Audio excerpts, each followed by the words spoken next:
Hi everyone, this story is called Ants, Plants and Missing Pants. Daddy, the gangly-legged spider, was out for revenge. Mr. Hindle had flushed him down the loo.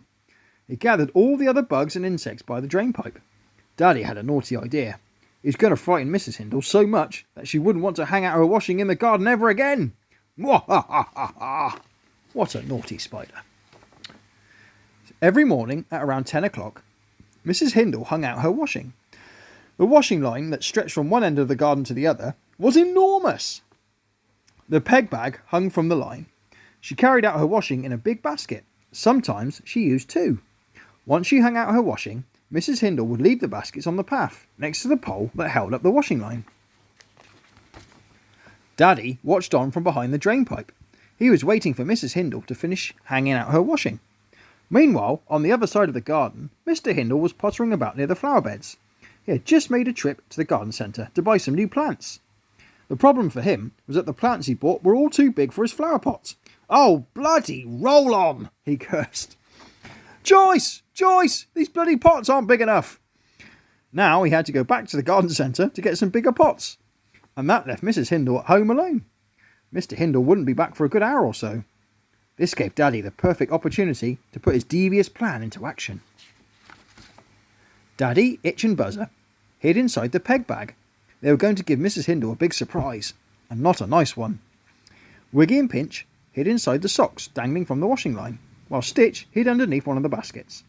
They wouldn't have long to wait until Mrs. Hindle returned to the garden to retrieve her washing.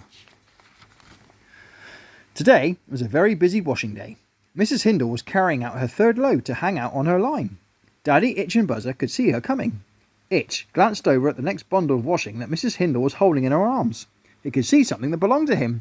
"My pants!" he said. "My pants!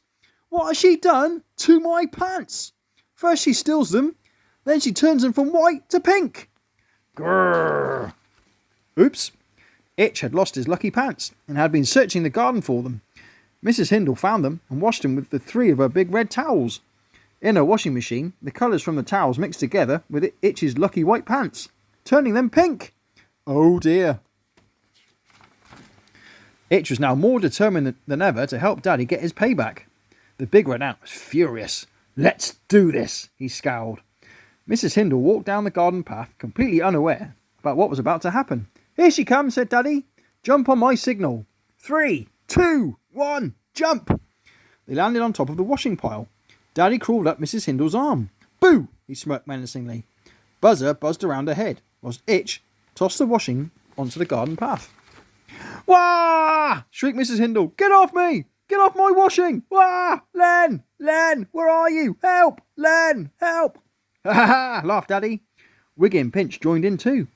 Poor Mrs. Hindle was so surprised, she fell backwards, landing on top of her washing basket, where Stitch slowly slipped his way onto her hands, leaving a slimy trail behind him. "Ah! Yuck! Get that slug off me! I don't like slugs!" she said. Poor Mrs. Hindle was given a real fright. Mr. Hindle arrived back from the garden centre, armed with his new plant pots. He could see his wife's legs wriggling in the air. "Len! Len! Help! I'm being attacked by creepy crawlies," she said. "Joyce! Joyce! What are you doing in the washing basket? You don't belong in there," he said. He quickly came to her rescue and helped her out of the basket. Mrs. Hindle was a little shaken up, so went to the kitchen to make herself a cup of tea to calm down. Mr. Hindle, meanwhile, went on a bug hunt, finding all of the insects that had traumatised Mrs. Hindle.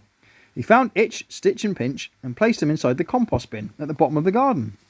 Itch was still clutching on to his lucky pants. He soon found Wiggy, too, and placed him with the others. "That'll teach you," said Mr. Hindle. As for Buzzer, he caught him in a net and left him next to the new beehive. Then he spotted Daddy. "Oh no, not you again," he said. "I thought we had got rid of you. You really do like terrorising Mrs. Hindle, don't you?" he said. "Now, what shall we do with you this time?" Mr. Hindle had a good think.